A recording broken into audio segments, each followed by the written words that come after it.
The first time I saw the message, I thought I had misread it. No hope I had.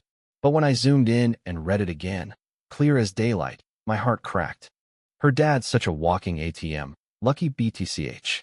That one line, typed by someone with sparkly nails and too much entitlement, pierced me deeper than I'd ever imagined words could. It wasn't just about money. It was about love being mocked, about fatherhood being reduced to a transaction. Let me go back. My name is Mark Dalton. I'm 58 years old, a high school teacher turned factory line supervisor, living alone in a small house in Dayton, Ohio. I'm divorced amicably, if such a thing exists, and I have one daughter, Zoe. She's 23 now, just graduated from a private university in California. Zoe was always the shining light in my life. She used to run into my arms every time I got home from a long shift at the plant, covered in grease and exhaustion. Her little hands would wrap around my neck and she'd whisper, "I missed you, Daddy." And for a moment, the aching in my joints, the loneliness, the noise of machine sit all disappeared. When her mom and I split, I got partial custody. Every other weekend, holidays. I gave up on a lot to keep the peace for Zoe. I never said no to extra hours, just so I could send her to the better summer camps, afford the violin classes she begged for. And when she got into that fancy college, I emptied every savings bond my father had left me. The day she flew off to California, I stood at the airport gate, watching the back of her head until she disappeared. That's when the payments began. $3,000 a month. No questions asked. Rent, groceries, books, bills, health insurance, clothes, the occasional "Dad, I really need this right now" texts. I sent every cent, always telling myself, this is for her future. I didn't care if I ate instant noodles or if the house needed repairs I couldn't afford. I didn't need vacations. I just needed to know my little girl was okay. But then came the night of the message. It was a Thursday, July. I remember because the Ohio air was thick, humid, the kind that makes your shirt cling to your back. I was scrolling through Facebook not to spy, just to feel a little closer to her. She doesn't call much these days, and I try not to be the needy dad. I clicked on a tagged photo someone posted from her graduation party. That's when I saw it. Her friend, Bree, or maybe Bree, some influencer wannabe, posted a group picture. Zoe, front and center, smiling wide, champagne glass in hand. And right beneath it, someone commented, "Can't believe her dad still sends her $3K monthly. Girl's living like royalty. He's basically her sugar daddy, but, like, wholesome? I need me a walking ATM like Mr. Dalton, LOL." Mr. Dalton. Like I was a bank branch. I didn't sleep that night. The next morning, I didn't send the payment. First time in 3 years. My phone buzzed around 10 a.m. It was Zoe. Zoe. "Hey, Dad. Think something's wrong with your bank. The rent's due today." Me. "I saw what your friends wrote about me." Zoe. "Wait, what? What are you talking about?" Me. The ATM comment. Read. Read. No reply. Then finally. Zoe. "Dad, they were just joking. You know how people are online. Don't take it seriously. They don't mean it." Me. "It didn't sound like a joke." Zoe. "You're overreacting. Please don't make this a thing." Overreacting. I had to sit down. The room spun. 23 years of love, of sacrifice, of working double shifts, of missing my own birthday to afford hers, of sending every extra dollar so she wouldn't feel the divorce, the lack, the cold I grew up with. All of it. Reduced to a joke. A meme. Maybe I was just a walking ATM. That weekend, I didn't go to the store. Didn't cut the grass. I just sat, staring at the TV without hearing a single word. On Sunday, I went into the attic. Pulled out a dusty box labeled Zoe Baby Years. I hadn't opened it in over a decade. Inside were drawings of stick figures labeled Me and Daddy, her first tiny ballet slippers, a photo of us at the school play where she was a tree, proudest damn tree I'd ever seen. There were love letters she wrote on construction paper, all ending with, "You're the best daddy in the world." Where did that little girl go? When did she forget? I didn't want to become bitter. I really didn't.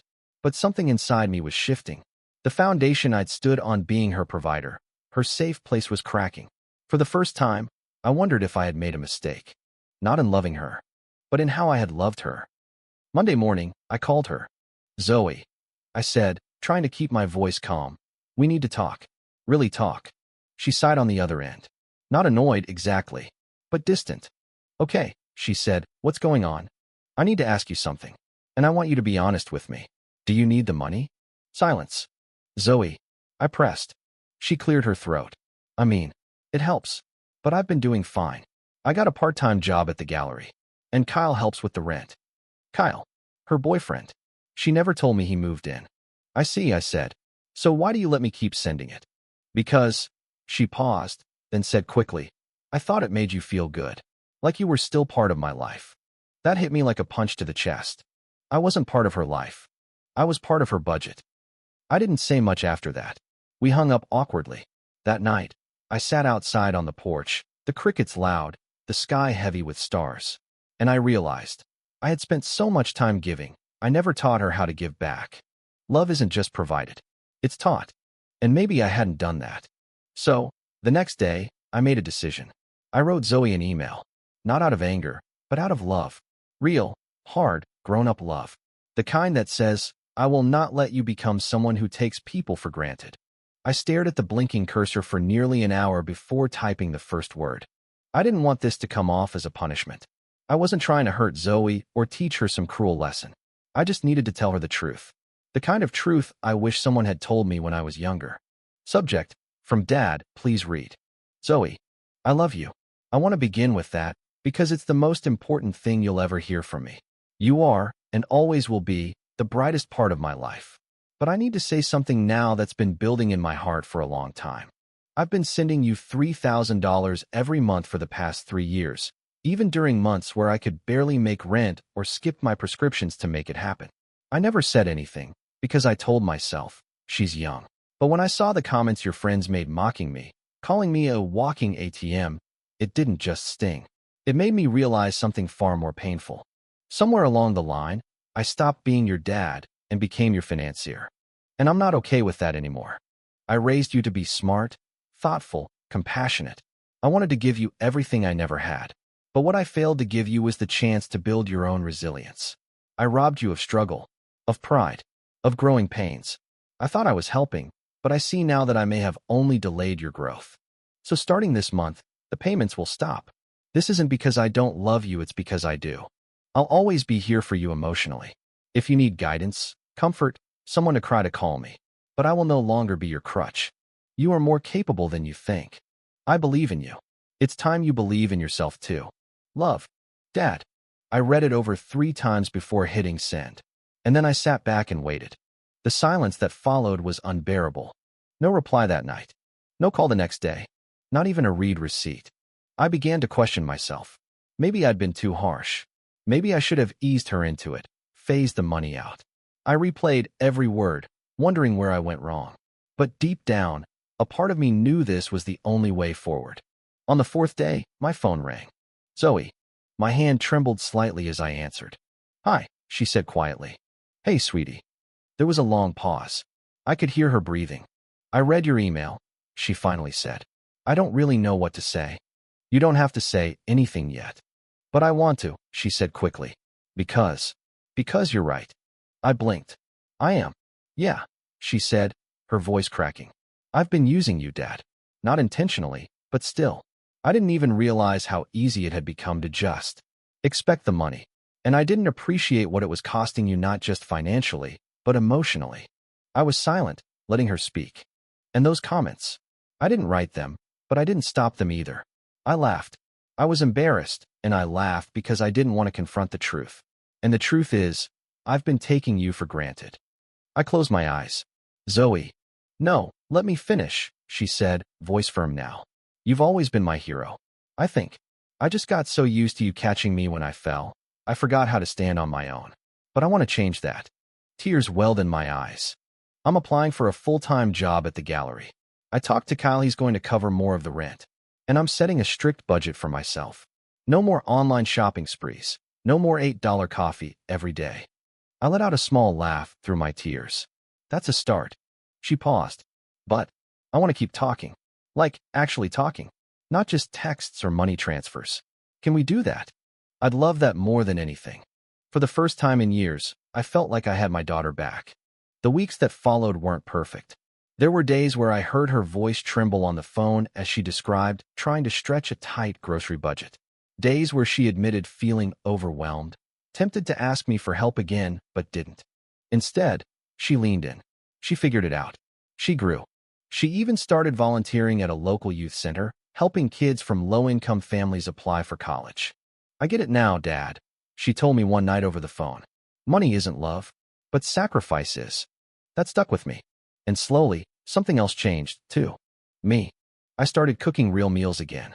Repaired the front porch. Picked up painting, something I hadn't done since I was a teenager. I even joined a book club at the library downtown. For the first time in decades, I was living for me, not just for someone else. Zoe and I started a new tradition, Sunday evening video calls.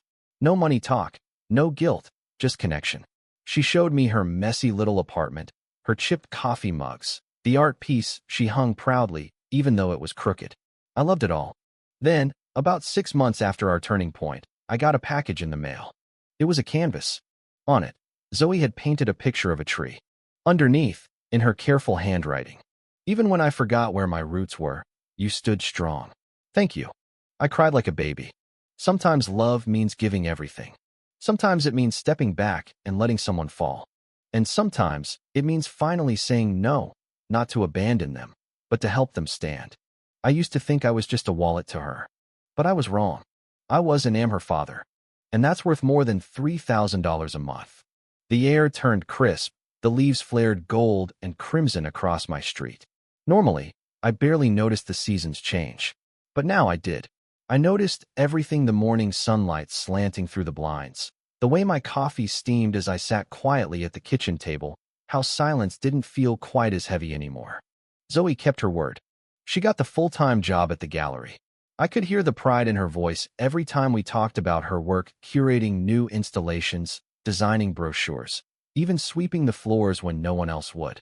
It wasn't glamorous, but it was hers. For the first time, I could sense she felt connected to something outside of the money I used to send. One Sunday, while we were on our usual video call, she paused mid-conversation and looked me dead in the eyes. "Can I ask you something? Kind of serious?" I nodded. "Always. Why didn't you ever stop me before?" she asked gently. "Why didn't you say something sooner?" It was a good question, one that had sat like a stone in my chest for months. "I guess," I said slowly, "I was scared." "Of what?" "That if I stopped giving," I said, "you might stop loving." She blinked. I could tell she hadn't expected that answer. "But Dad, did you really think I loved you for the money?" I didn't want to think that. But when the calls got fewer, when all our conversations turned into requests, it was hard not to wonder. She looked down, and I could see her swallow hard. "I'm sorry," she whispered. "I didn't realize how far I'd drifted." "You're not the only one who lost sight," I said. "I stopped being your dad and started trying to be your rescuer. And maybe that made you forget that you had wings of your own." There was a long silence. Not awkward, just full. Then she said something I'll never forget. "Do you want to come visit me?" I sat up. "Really?" "Yeah," she smiled. "I mean, the apartment's tiny, and the couch sucks. But I want you to see this life I'm building. The one you gave me the strength to finally make on my own." I didn't answer right away. My throat tightened with emotion. "When?" "Next month," she said. "You'll love the gallery. We're hosting a community art night. I think you'd be proud." I was already proud. When I landed in California, the air was different. Saltier. Lighter. The city buzzed with a kind of energy I wasn't used to: honking cars, coffee shops on every block, murals splashed across old brick walls. It felt young. Fast. Alive. Zoe met me at the airport. She was wearing a denim jacket and oversized sunglasses, looking like someone completely new, yet still unmistakably my daughter. She hugged me so tight I nearly lost my breath. "You smell like Ohio," she said, wrinkling her nose playfully. "You smell like overpriced rent," I shot back. We both laughed. Her apartment really was tiny, barely enough room to turn around without knocking something over. But it was hers. The walls were covered in posters, postcards, and her own paintings. There was a chipped mug full of paintbrushes by the windowsill, and a cat named Renoir who hated me instantly. I loved it all. That night, we walked to a diner 2 blocks down. She paid for dinner. Insisted on it. "You've done enough," she said firmly when I reached for my wallet. We talked for hours about her job, about my newly started watercolor hobby, about Mom, and how she was dating some guy who wore cowboy boots in the city. We laughed until tears rolled down our cheeks. It felt like finding her all over again. The next evening was the art night. Zoe had organized it herself, invited local artists, set up donation boxes for the youth center, and even roped in a jazz trio from down the street. The gallery was buzzing with energy, candles flickering in jars, soft saxophone music playing in the background. She introduced me to everyone as my dad, the one who believed in me before I did. I smiled and shook hands, humbled beyond words. One of her co-workers, a young man with bright green hair and paint-stained fingers, leaned in and said, "She talks about you all the time. Says you're the reason she's even here." I just nodded, too choked up to reply. Then, she brought me over to a small corner where one of her own pieces was hanging. It was a mixed media collage, part painting, part handwritten notes. I recognized the handwriting instantly. It was mine. Fragments of old birthday cards I'd written her, printed and layered beneath a swirl of color. One line read, "Even on your worst days, you are never less than my greatest joy." I reached out and touched the edge of the canvas. "You kept these?" She smiled. I never threw away a single one. That night, back in her apartment, we sat on the floor eating instant noodles out of paper bowls. It was quiet for a long time. Then Zoe said, "Dad, if I ever have a daughter someday, I want to raise her the way you raised me." I looked at her, surprised. "I thought you'd say you wanted to do it differently." She shook her head. "I want to love her as fiercely as you loved me. But I also want to teach her the thing you finally taught me, that love isn't about fixing everything. It's about walking beside someone, even when the road gets rough." I reached out and took her hand. "Then you'll be a damn good mother." The next morning, I packed my bag. Renoir hissed at me one last time. Zoe walked me to the train station, and we stood in silence on the platform for a long moment. She hugged me tighter than the first time. "Thank you, Dad," she whispered. "For everything." "You don't have to thank me," I said. "Just promise me something. Anything. Promise me you'll never forget who you are without me." She nodded slowly. "I won't. I know now." And with that, the train door slid closed. I watched her through the window as the city pulled away. She stood there waving, the denim jacket, the California sun lighting up her face. For the first time in years, I didn't worry about her future. She had found her strength. And so had I. When I got back to Ohio, everything felt different. Not because anything had changed. The same porch creaked under my feet. The same weeds peeked through the driveway cracks. And the same old mailman waved as he passed. But I had changed. Something inside me had finally let go. Let go of the weight, the guilt, the pressure of having to prove my love through wires and dollars. Now, I could just be her dad, not her bank. And maybe more than that, I could be me again. I started waking up early, but not to go to the plant. I had taken early retirement a year prior, mostly to manage my back pain. But now I woke up because I wanted to. I started painting more seriously, not just hobby sketches, but full canvases. Landscapes, portraits, even a few abstract pieces. There was a joy in it, something that reminded me of who I used to be before bills and fatherhood swallowed everything. One afternoon, I was painting a scene from my trip to California. Zoe's apartment window with the light slanting in just right when my phone rang. It was her. "Hey, Dad." I smiled. "Hey, baby. What's up?" She sounded rushed, breathless. "You're not going to believe this. We've got an emergency at the gallery." "What kind of emergency?" "One of the artists dropped out last minute. We have an empty wall for next week's feature." I winced. "Yikes. That's not the emergency," she said. "The emergency is, I showed your painting to my manager, and she wants to feature you." I nearly dropped the phone. "Me? Sweetheart, that was just, I was just messing around." "You weren't messing around," Zoe insisted. "Dad, your work is beautiful. Honest." She said it has real soul. "I'm almost 60. "Exactly. You have a lifetime inside your brush." I sat down, stunned.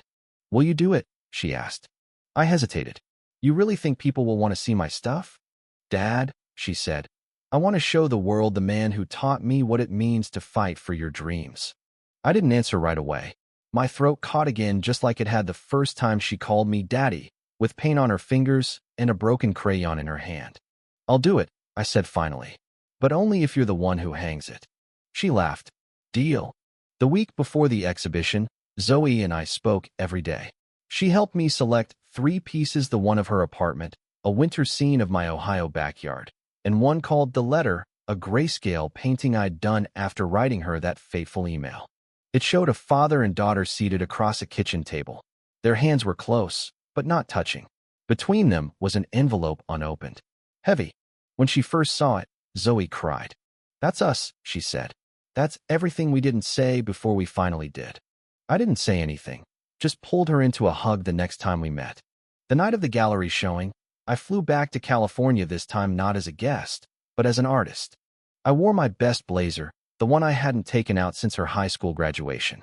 When I walked into the gallery, lit with warm lamps and filled with soft music, I froze. People were looking at my paintings. Not just glancing, looking. Studying. Feeling.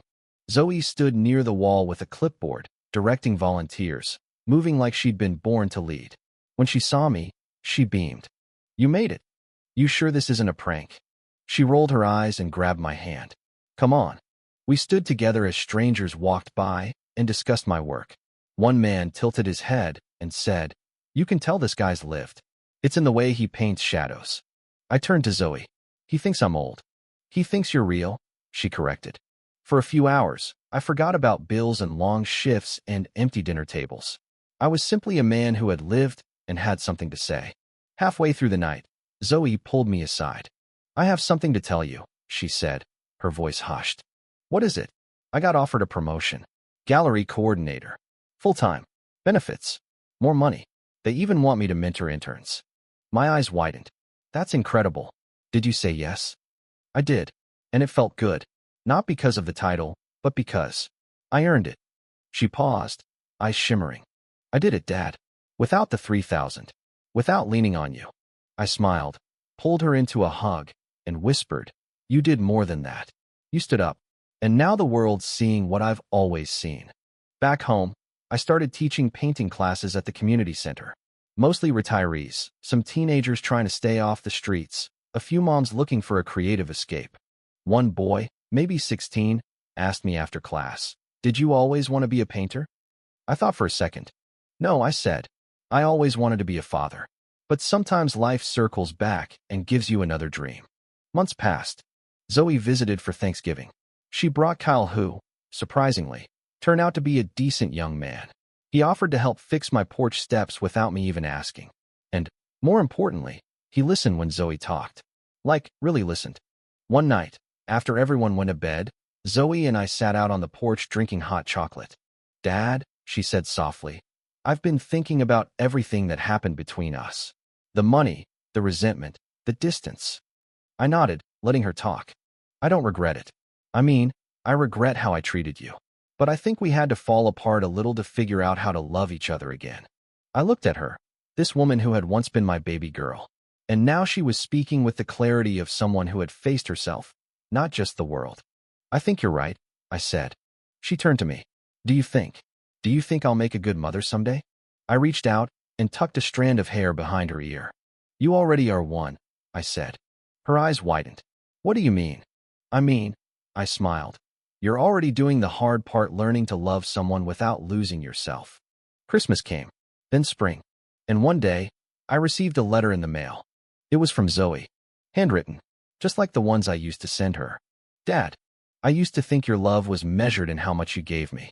Now I know your love was measured in how much you let me grow. Thank you for stepping back. Thank you for holding on. Thank you for being the kind of man I want my children to look up to someday. I love you for every dollar, yes, but far more for every hard conversation, every quiet sacrifice, every word you didn't say, but I finally understand.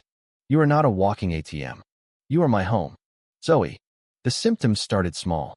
A little fatigue in the mornings. A strange tightness in my chest after shoveling snow from the porch. Dizziness when I stood up too fast. I ignored it. I told myself I was just getting older, nothing more. But when I collapsed in the grocery store parking lot, cold and shaking, I knew I couldn't pretend anymore. The ER was bright. Too bright. Nurses moved quickly, clipped sensors to my fingers, whispered in hushed tones. One doctor, a kind-eyed woman named Dr. Malik, told me gently that I had a heart condition. Not fatal. Not yet. But serious. "You've likely been ignoring warning signs for months," she said. "Your arteries are under stress. We caught it in time, but you'll need treatment. Rest. Possibly surgery down the line." I nodded, swallowing the fear that rose in my throat. She placed a hand on my shoulder. You have family you can call. I thought of Zoe. Of course I did. But something in me hesitated. For years, I had been the strong one. The provider. The unshakable post. The man who fixed and paid and carried. Asking for help now felt unfamiliar, like walking barefoot on ice. But that night, lying in a hospital bed with tubes taped to my skin and the whir of machines around me, I picked up the phone. She answered on the second ring. Dad. Her voice, just hearing it undid me. I'm okay, I said first. I'm at the hospital. Just a precaution. Don't panic. There was a pause. What happened? She asked, already breathless. I could hear her grabbing keys, moving fast. Minor heart issue, I said. They're running tests. I'll be home in a few days. Dad, she said again, her voice low and trembling. You should have called me sooner. I didn't want to worry you. Too late. 6 hours later, she was at my bedside. She'd taken the first flight she could find. No sleep, no luggage, still wearing her gallery badge around her neck. Her eyes were puffy from crying, but when she saw me, she smiled and whispered, You stubborn, wonderful old man. I laughed, even though it hurt. The next week was a blur. Scans, blood work, doctor visits. Zoe extended her stay. She canceled meetings, put her gallery assistant in charge, and refused to leave my side. She cooked me low-sodium meals, took over my medication schedule, even sat with me through long stretches of silence, just being present. One night, after we'd finished watching a rerun of an old detective show, I turned to her. You didn't have to do all this, I said softly. I know, she said, but I wanted to. You've got your life out there. Your work. You're my life too, Dad. I didn't respond. I just stared at her. This woman who once couldn't manage a week's budget, now quietly and competently navigating doctor calls and heart meds like it was second nature. I'm proud of you, I said finally. Not because you're taking care of me now, but because I see who you've become. She looked at me, eyes glassy. You raised me to be this. I shook my head. I might have given you the seeds, Zoe, but you're the one who did the growing. When I was finally discharged, she stayed another 2 weeks. We built a routine morning walks around the block, slow ones, lunch at the kitchen table, quiet afternoons reading or painting together. At night, we talked about everything. Her fears, my regrets, what it means to grow old and still feel young inside. One evening, she found the shoebox where I kept all her old drawings, the ones from when she was 5, 6, 7, full of crooked hearts and stick figure hugs. She pulled them out, one by one, laying them across the floor. I forgot these existed, she said, smiling. I didn't, I replied. She picked up one that said, in jagged crayon letters, I love you more than ice cream. And I really love ice cream. We both laughed, full-bellied, eyes wet. I miss that girl, she said softly. She's not gone, I said. She just grew into someone who loves even deeper. The night before she flew back, we stood in the backyard under the stars. Are you scared? She asked me. Of what? Of getting older. Of being alone. I thought for a moment, then looked at her. I said. For a long time. But not anymore. Not since I know we've found our way back. She nodded slowly. Me neither.